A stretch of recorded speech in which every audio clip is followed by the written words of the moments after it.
দিল তো খেয়ে আমি বললাম তো আর ওই এগুলো কি আপনার মেয়ে নাকি? এগুলো আপনার ছেলে মেয়ে? না তো আমার তো কোনো মিলই পড়তো নেই আপনার সাথে, বাবার সঙ্গে তো সব মিল। এগুলো আপনার ছেলে মেয়ে? না গো বলছি তো। তাহলে বাবার হচ্ছে আগের ঘরের ছেলে মেয়ে, আপনি হয়তো এসেছেন হয়তো।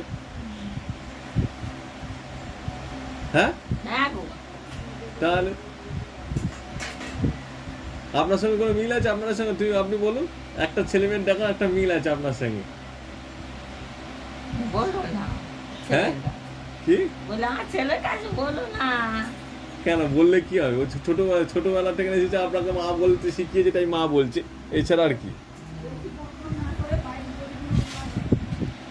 আমি ওটা পাচ্ছি না, আমার মেজাজ গরম হয়ে গেছে, আর তুমি এসব বলছো। কি পাচ্ছে